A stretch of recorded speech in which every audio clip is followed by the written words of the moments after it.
যে বাইকটা ছিল আমার আবেগ, যে বাইকটা আমার অন্তরে দিলে ভালোবাসার একটা স্থান করে নিয়েছিল, সেই বাইকটা আজকে আমি কিছু কারণের জন্য বিক্রি করে দিতে যাচ্ছি, বিক্রি করে দিতে হচ্ছে। তো কয়েকদিন আগে আমি আমার ফেসবুক পার্সোনাল আইডিতে একটা পোস্ট করি, যেখানে আমি আমার বাইকটা সেল করে দেওয়ার জন্য একটা পোস্ট করি, এবং ওই পোস্টটা দেখার পর আপনারা অনেকেই হোয়াটসঅ্যাপে মেসেজ করেন এবং অনেকেই আপনারা বাইকটা কেনার জন্য আগ্রহ প্রকাশ করেন। ওই পোস্টটা দেওয়ার পর আমার আসলে ভাই মন মানতে ছিল না, আর মন না মানার কারণে আমি চাইছিলাম যে আমি বাইকটা সেল করব না, কিন্তু যেহেতু বাইকটা সেল করার পোস্ট দিয়ে ফেলছিলাম এবং আমার বন্ধু একজন ভাইকে কথা দিয়ে ফেলছিল, যার কারণে আমাদের আসলে কিছু করার ছিল না, কারণ কথার পর খেলাপ করাই যাবে না। তাই যাই হোক, কিছু করার ছিল না, আমরা আজকে সকাল সকাল রওনা হয়ে গেছিলাম, সকাল সকাল বের হয়ে গেছিলাম যশোরের উদ্দেশ্যে বাইকটা সেল করতে যাব। তাই কিন্তু সত্যি বলতে এখানে আসার পর আমার কোনোভাবে মন মানতেছিল না, মুখে আমি অনেক চেষ্টা করতেছিলাম কষ্টটাকে লুকিয়ে রাখার জন্য, বাট তারপরেও আসলে কেন জানি না মাঝে মাঝে হুটহাট করে চোখ দিয়ে পানি চলে আসতেছিল।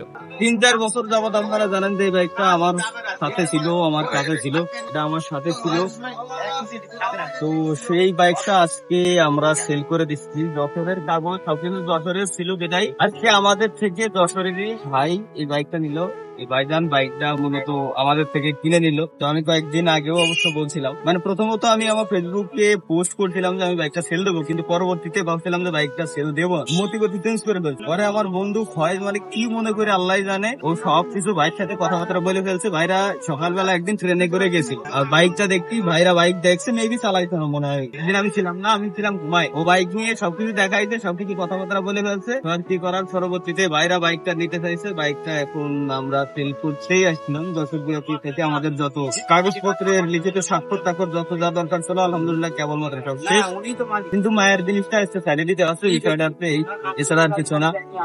তবে টাকা থাকলে এরকম একটা বাইক এবং আরো বহুতগুলো বাইক রাখতে পারে। ক্ষেত্র বিশেষে আজকে জিনিসটা আসলে মূলত রিয়েলাইজ করতে পারছি যে ক্ষেত্র বিশেষে টাকা প্রয়োজন আবার প্রয়োজন না। কিছু কিছু জায়গায় ক্ষেত্র বিশেষে টাকা প্রয়োজন আবার প্রয়োজন না। যাই হোক, এখন থেকে বাইকটা আর আমার, এখন থেকে বাইকটা আমাদের ভাই ব্রাদারের ভাইয়ের।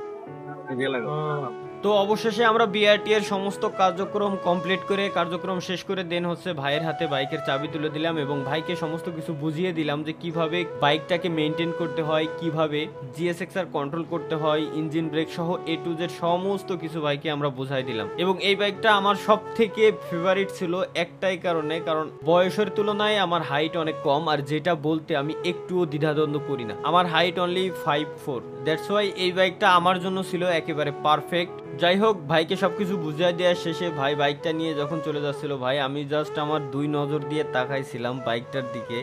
আমার আসলে ভাই সত্যি বলতে আমার কেন জানি না আসলে মন মানাইতে পারতেছিলাম না কোনোভাবে, যে আসলে কি বাইকটা আমি সেল দিয়ে দিচ্ছি শুধু টাকার জন্য।